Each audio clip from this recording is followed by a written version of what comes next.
بسم الله الرحمن الرحيم.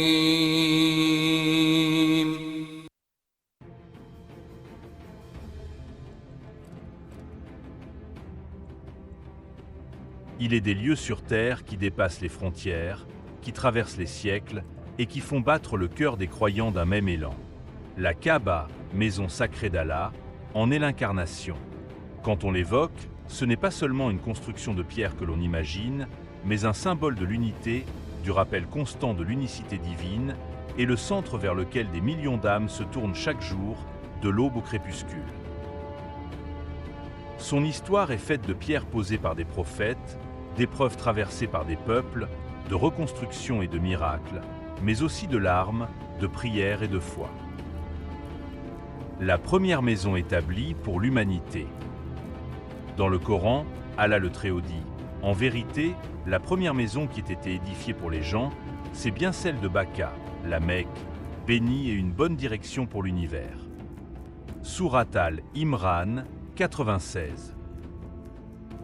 Les savants de l'exégèse, Tafsir, expliquent que Bakka désigne spécifiquement l'endroit de la Kaaba et de la mosquée sacrée, tandis que Makka désigne la ville entière. La Kaaba n'est pas un simple édifice. Elle est la première maison d'adoration construite pour guider l'humanité. Certains savants rapportent que les anges, bien avant les hommes, tournaient déjà autour de ce lieu choisi par Allah comme centre de sa lumière sur terre. Mais c'est surtout à travers l'histoire d'Ibrahim et de son fils Ismaël, paix sur eux, que la Kaaba entre véritablement dans la mémoire universelle. Abraham et Ismaël, l'édification dans le désert, une vallée sèche et aride, sans zone ni verdure. C'est là qu'Ibrahim, obéissant à l'ordre divin, laisse sa femme Hajar et son fils Ismaël. Là où il n'y avait rien, Allah fit jaillir la source de Zamzam. Lorsqu'Ismaël eut grandi, le temps vint pour une mission encore plus grande.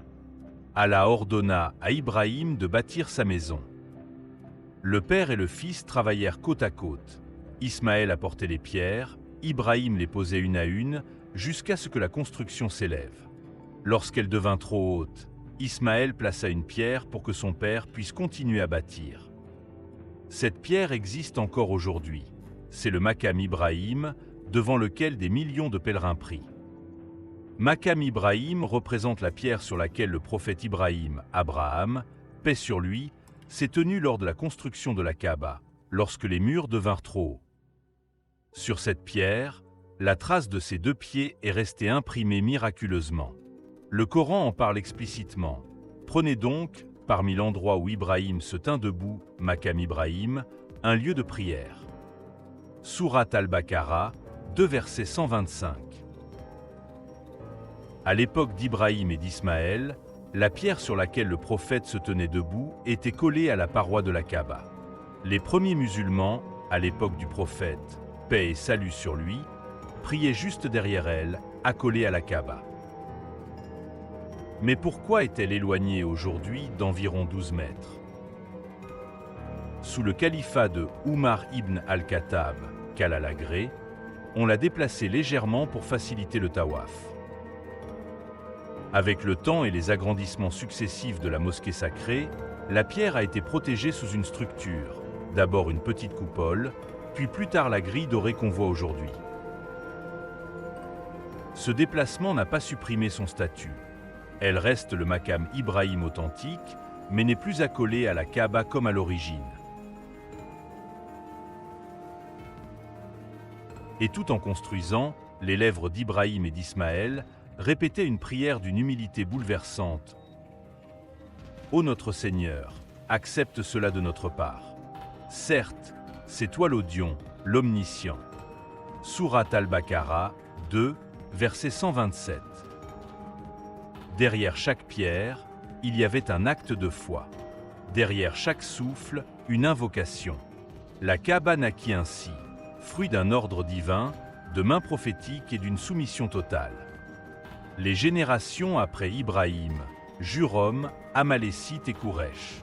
Au fil des siècles, la Kaaba fut confiée à différents peuples. Les Jurhom et les Amalécites veillèrent sur elle, la réparèrent et la protégèrent. Mais le temps, les inondations et les épreuves fissuraient ses murs. 5 siècles plus tard, les Quraysh, la tribu noble de la Mecque, décidèrent de la reconstruire. Mais une règle s'imposa, n'utiliser que des ressources licites. Ils refusèrent l'argent de l'usure, des injustices ou des prostitutions.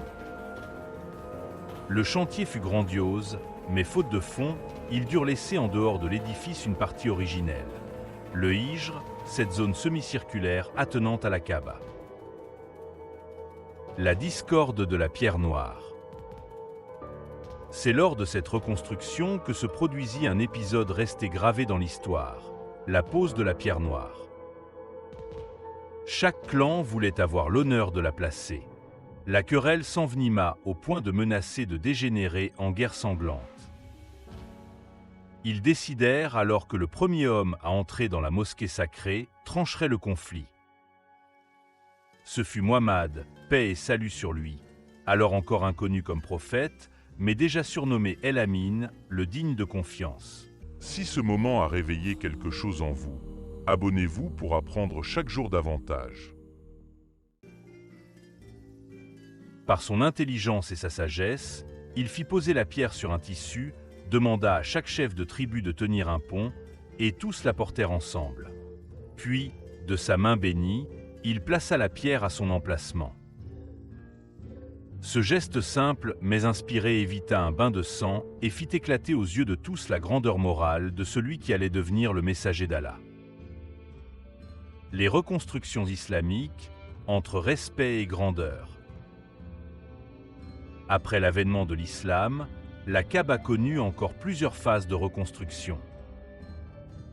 Ibn Hazed Zubair, qu'Allah l'agrée, petit-fils d'Abu Bakr, la rebâtit après un incendie en respectant le vœu du prophète. 2 portes, une à l'est et une à l'ouest, et l'inclusion du Hijr.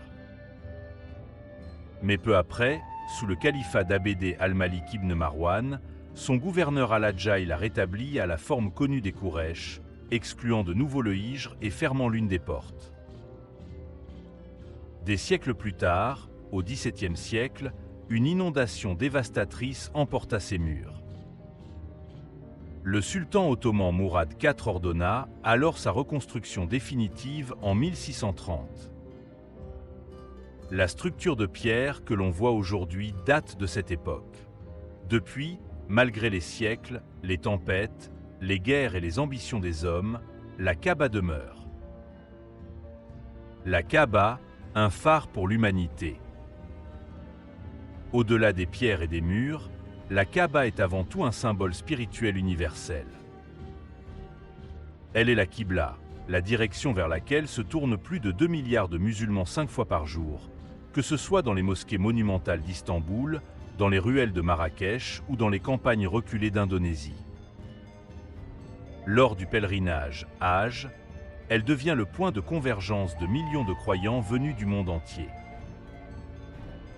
Hommes et femmes, riches et pauvres, arabes et non-arabes, tous vêtus de simples étoffes blanches, tournent autour d'elle dans une même unité. La Kaaba devient alors l'image vivante de l'égalité humaine devant Allah. Le pèlerin qui la voit pour la première fois en garde un souvenir indélébile. Beaucoup témoignent de larmes incontrôlables, comme si la vue de la maison de Dieu éveillait une mémoire enfouie au plus profond de l'âme. Débats et légendes. L'histoire de la Kaaba est aussi entourée de récits. Certains savants ont affirmé qu'Adam, le premier homme, aurait érigé un sanctuaire à cet endroit. D'autres disent que les anges tournaient autour de la Kaaba céleste avant que celle de la terre n'existe. Mais la majorité des ulémas, comme Ibn Kathir, rappellent que rien d'authentique ne prouve une construction avant celle d'Ibrahim et Ismaël. Ces récits, souvent empruntés aux traditions israélites, relèvent de la légende. Pourtant, ils traduisent une réalité profonde. La Kaaba est un lieu qui transcende le temps, lié depuis toujours à l'histoire de l'humanité et à son besoin de sacré. Les hadiths rapportent que la Kaaba existera jusqu'à la fin des temps, mais qu'un jour, un homme d'Abyssinie la détruira pierre par pierre. Ce sera l'un des signes majeurs de l'heure. Mais jusque-là, la Kaaba continuera de se dresser, centre du monde musulman, repère des prières, destination des pèlerinages et symbole d'unité. L'histoire de la Kaaba n'est pas seulement celle d'un édifice reconstruit au fil des siècles. Elle est celle d'une relation entre l'homme et son créateur. Elle raconte l'obéissance d'Ibrahim, la soumission d'Ismaël, la sagesse de Muhammad, paix et salut sur lui, la dévotion de millions de pèlerins à travers les âges. À chaque fois qu'un croyant lève les mains vers le ciel en direction de la Qibla, il renouvelle ce lien avec l'histoire de la Kaaba. Elle est le rappel que la foi transcende les époques, que la maison d'Allah demeure un point d'ancrage au milieu du chaos du monde. La Kaaba n'est pas une simple construction, c'est un cœur battant, celui de la communauté musulmane. Et tant que des croyants tourneront autour d'elle en murmurant « Labbaik Allahumma labbaik », son histoire continuera de s'écrire jusqu'au dernier souffle de l'humanité. Merci d'être resté jusqu'au bout. Si cette vidéo vous a éclairé, n'hésitez pas à vous abonner dès maintenant pour ne rien rater. Et cliquez sur les vidéos affichées pour continuer à explorer. Portez-vous bien et à très bientôt.